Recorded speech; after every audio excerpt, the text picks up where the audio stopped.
Thank you. I love you too, B&G. Hey. Thank you all for having me here today. It is really an honor to be standing here at this graduation and have the ability to look out at the crowd right now and know all of you. Truly, think about how many graduations there are going on right now where you look out into the crowd and it's a football-sized stadium and you know nobody, but not here at Bennington. After 4 years, we know each other's names, we know each other's faces, we know the buildings and grounds staff who have taken care of us and made this place functional. We know the campus safety officers who raided our parties because they love us, and we let them because we love them. We know the faculty, call them by their first names, no less, and even know their children's and pets' names. We have spent the last 4 years living in this tiny community together, through good and bad, and tomorrow we will leave it. But before I begin to talk to you about why I think that these familiar faces are so important, I want to mention that when we look around us tonight, we are without one of the brightest and best. This year, our community lost the fabulous and effervescent Mira. She lived in Stokes, and she walked these streets like they were a runway. She was an integral part of our community here. Tonight, as I talk about what this community means to me, I ask you all to remember Mira and what she means to so many of us. Bennington, for a lot of reasons, is a very unique place. We all talk about it all the time. This place attracts so many different types of people with so many types of unique passions. We are given the freedom to pursue the curiosities and inquiries that drive us here. Each plan we wrote is something individual and something personal, and maybe for some of us a little self-indulgent. But isn't that why most people choose Bennington? To explore their uniqueness and their individualism? I know that it's why I chose Bennington. But what I've come to realize as a senior is this.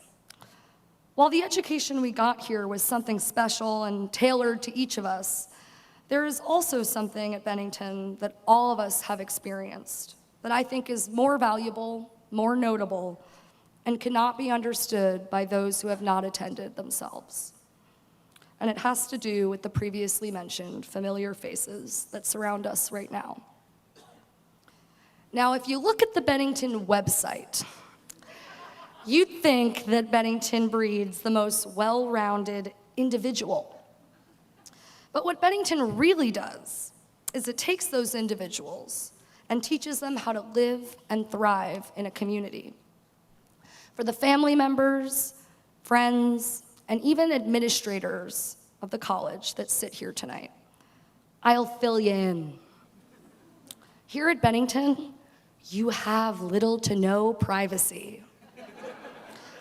You live with about 30 other people in a house, whether you like it or not. You dine in the same dining hall every night, whether you like it or not. You work in the same spaces. You walk the same streets. You go to the same parties, take the same classes. Hell, if you're on free and for sale enough, you're wearing each other's clothes. Clean or dirty, who knows? Even when it is difficult, even when it is inconvenient, we live in a tiny community with no escape. And during our time here, we have all learned where we are comfortable and what roles we play in this little ecosystem.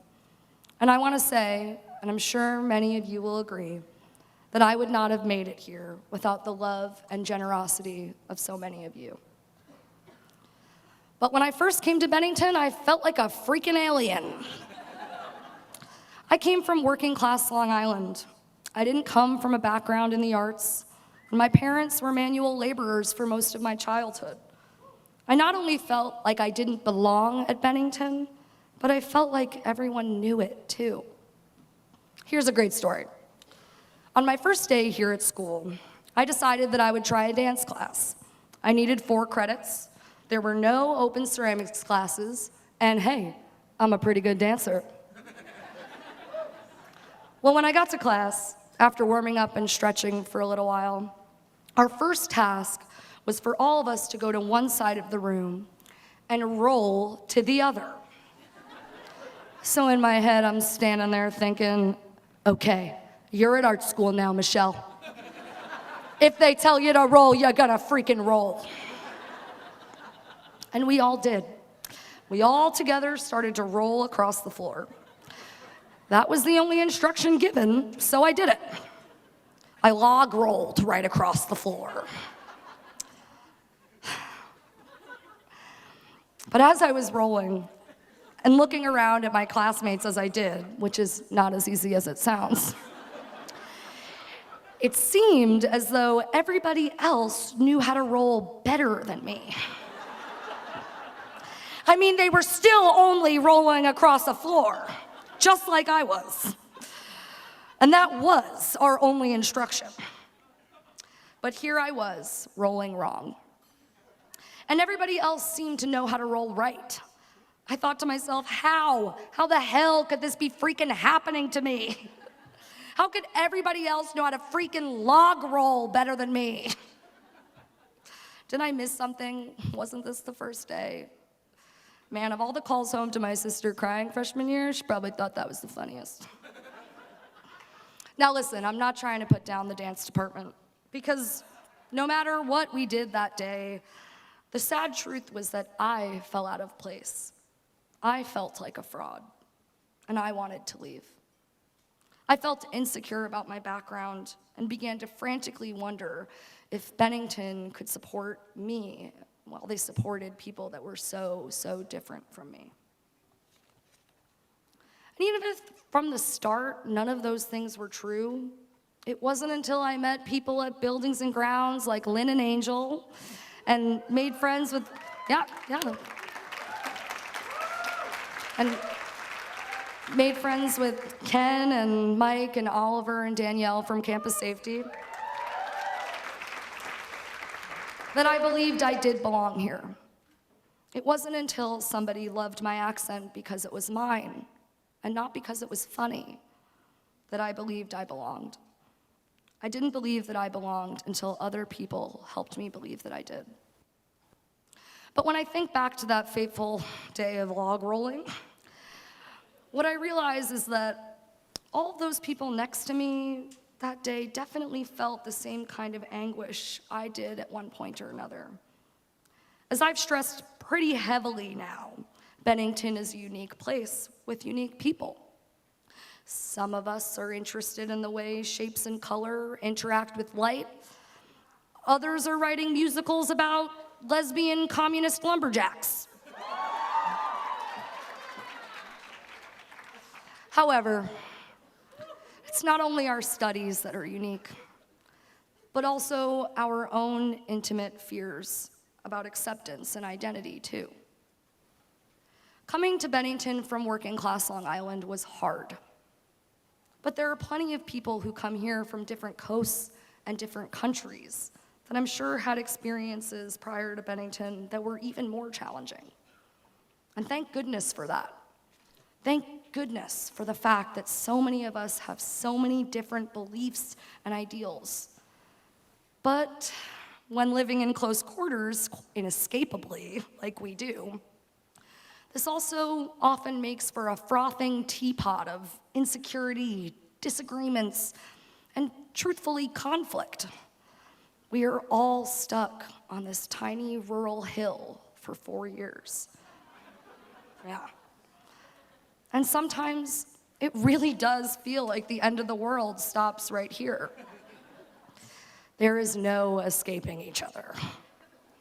So as a result, this place creates a lot of extremes. we're forced to work out a lot of really hard stuff together. If you say something in class that someone disagrees with, the conversation rarely stops there. Hell, if you say anything anywhere on this campus, somebody will hear it. These walls were built in the 1930s, and damn it, they are thin. But in all seriousness, for the last 4 years, we've held each other accountable. We have been forced to define ourselves within the confines of this space and learn the unique ways in which each of us can function in it. On paper, our population probably should be a group of individuals, but we aren't. Somehow we do work together. We are one community, albeit with many smaller communities within us. I think that's because at the end of the day, being an individual at Bennington College is an impossible thing. And thank goodness for that. You know, we all come here because we had our own unique ideas, but there is something else that's kind of cliche and beautiful about all of us. We are all trying to save the world. Maybe it's just our young hearts, but damn it, we are all thinking big all of the time. And thinking big is great. That's why we're here right now, because we have ambition and fervor for life. But I'm here to suggest that maybe we need to think a little smaller. Maybe we need to think about our own individual log-rolling moments. Who was it that told you you belonged? What made you feel accepted here? And what did you do to extend that grace and generosity to others? This is what I really want us to focus on, the compassion and empathy required to make someone feel seen. That's what building and living in a community means. We've spent 4 years rigorously learning through trial and error what it takes to live in a community. This is the secret, unannounced, required class that every Bennington student takes while they're here. And I think this is more important than ever for our world. I don't know about you guys, but I'm getting pretty worried these days. Globally, things are getting pretty dicey. Right now, we live in a national culture of individualism, and it's been thriving for some time in our capitalist economic system. And you know what? There are people in power that want us to take this education and allow it to further divide this country. They want us to become isolated, ivory tower, liberal elite. Because as long as we are divided and the importance of our own individual posterity prevails, the longer they stay in power. But what they don't realize is that Bennington does not, in fact, create self-absorbed, arty individualists, but rather students who have spent 4 years rigorously experiencing what it takes to live in a community and to get along with one another. And that is what we need more than ever. When you make an effort to build community, to know people's faces and see them for who they are, you make it a lot harder to exploit each other. I believe that when it is more convenient and more profitable to be an individual, and you still turn around and build community, that is a radical thing. And not only is it radical, but it's our only option to properly fight the impending division of our world. Maybe this tiny hippie commune has one tiny aspect of the secret recipe needed to stop that division. It is our micro interactions, our micro affirmations of one another that have an impact on a macro scale. So where does this leave us? Am I telling you all that it's time for us to just smile and nod and get along? No, I'm definitely not. However, after 4 years of intimately watching all of us grow up together, the lesson that I am taking away from the ups and downs of living with you all in this tiny, intense community is that people are not simply good and evil. We are all both.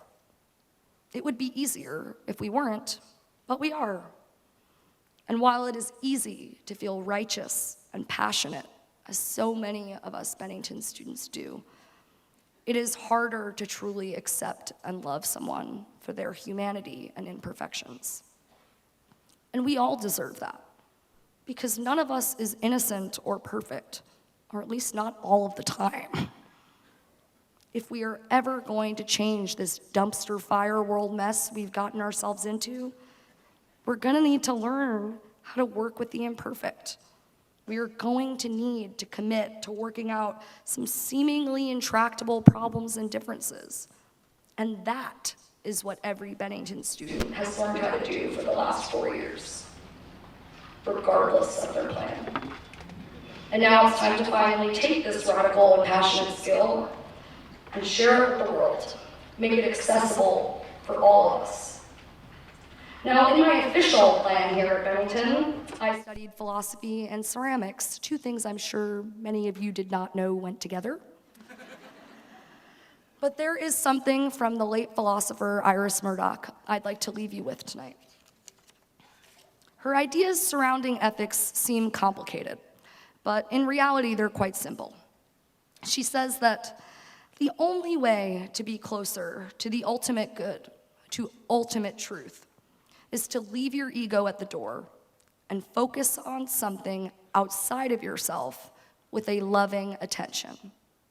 Whether that be the art you make, the interaction you have with someone on the street, or the philosophy essay you write. And what's important about the ideal of love is that it's different from the ideal of perfection. If I ask you to do something perfectly, you may do it very well. But if I ask you to do something lovingly, it supersedes that immediately. And that's because a loving attention requires a level of selflessness that the idea of perfection could never attain. And so I ask you graduates to remember this piece of Murdochian wisdom and remember that good art and truly good action comes from a place of a loving attention, not a perfect one. Bennington was never perfect for us. Just a few weeks ago, our barn caught fire and burned right before our very eyes. And it burned because it was old and had bad electrical wiring. And it was built in the goddamn 1930s. But it had a familiar smell of old books whenever you went in there. And the floors were so old and so creaky that you could hear people's clogs clomping around whenever you went in there. And it was so loud. But at least it was nice to know that somebody was around. The barn burned. Because it was always imperfect. And it is even more imperfect now. Tomorrow, we won't get to graduate with the arms of the barn holding us. It can't hold us right now because it's broken. And many of us feel broken after the term we've just had for various reasons. But just like before the fire, when we loved the barn for its imperfections, we still love it now. And when you leave this place for the last time, unfortunately, it won't be all of us waving at you in your rearview mirror. But if you look, you will see the barn. And it will remind you of all the imperfections about this place that made you fall in love with it. I believe that the education we have earned and the time we have spent here has made us world builders. Remember that this is not just a privilege, but also a responsibility. Know now that you are never an individual if you don't want to be. And the bounds of your community are only as limited as your own ability to understand, accept, and love. Thank you, graduates, for teaching me this. And thank you for letting me be your friend. Congratulations.